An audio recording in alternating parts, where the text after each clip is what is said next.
In this series of slides, we're going to talk about two properties that impact the solubility of a gas dissolved in a liquid.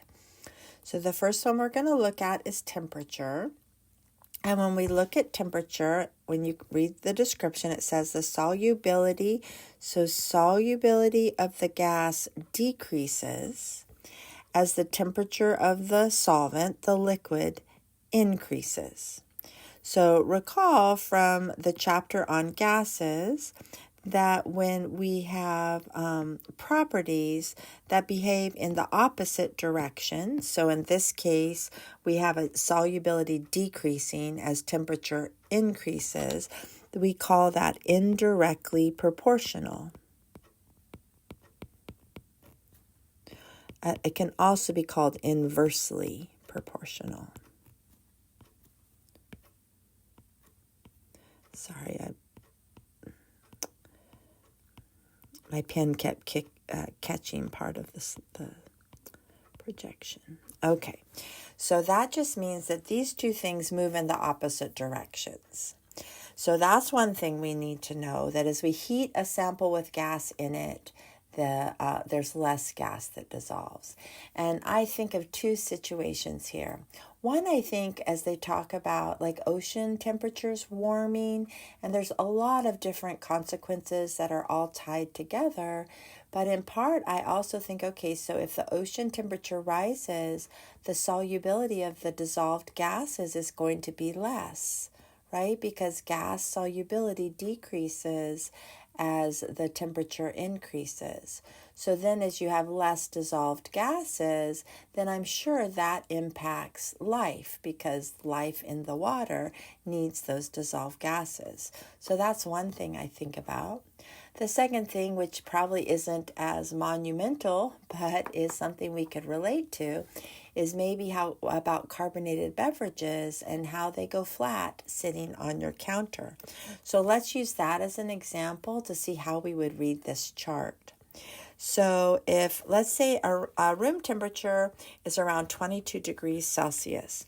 So if I was to read this chart, this particular graph shows us only about carbon dioxide, and it shows us here on the x-axis is the temperatures changing, and then on the y-axis it has our solubility, and it's telling us how many grams will dissolve in 100 milliliters of water as you go up.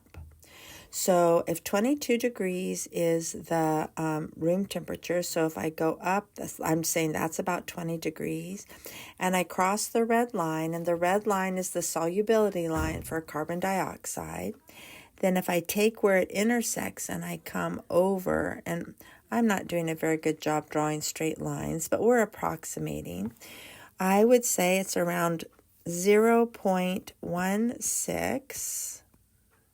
Sorry, my slide got bigger, smaller, sorry. 0.16 grams over 100 milliliters of water. Okay, that would be at 22 degrees Celsius. So that's room temperature. And so let's say I'm going to store my soda there. But let's say I'm not going to drink my soda right then, and I want to store it somewhere colder. So I go to a refrigerator.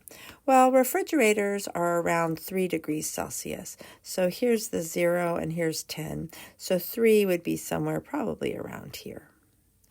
So I go all the way up to the solubility line, about there, and then I'm going to cross it, about there.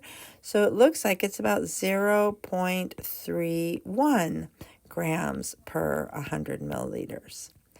Almost double, and I might be able to make it double just if I was a little neater with my line on my graph.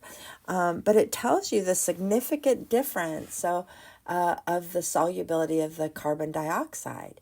So if I had opened a soda and I wanted to save it later and I wanted to preserve the carbonation, a lot more of the carbon dioxide would stay dissolved in the refrigerator than if I took it out of the refrigerator and just set it on the counter.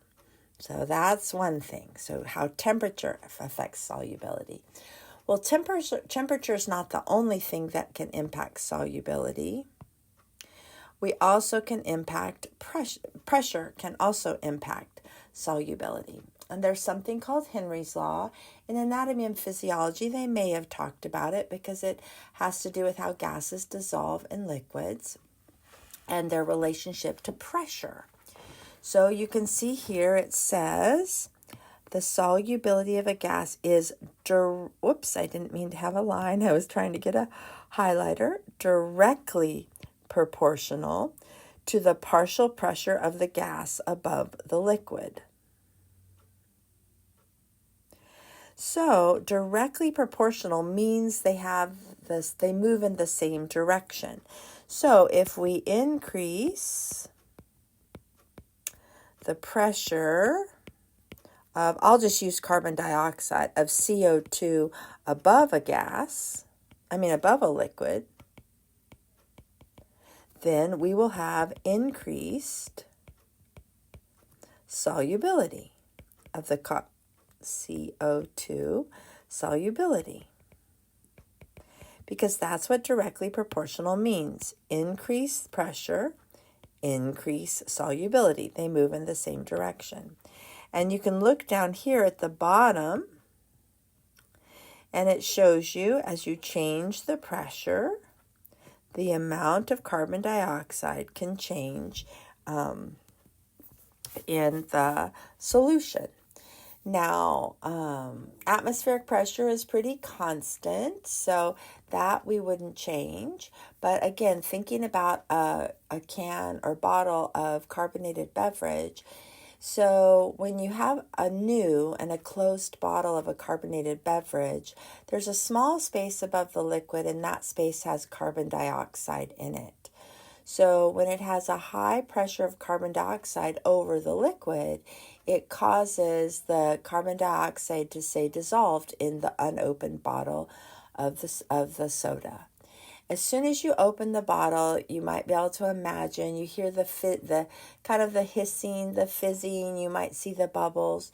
So what happens is in the atmosphere, there's less carbon dioxide.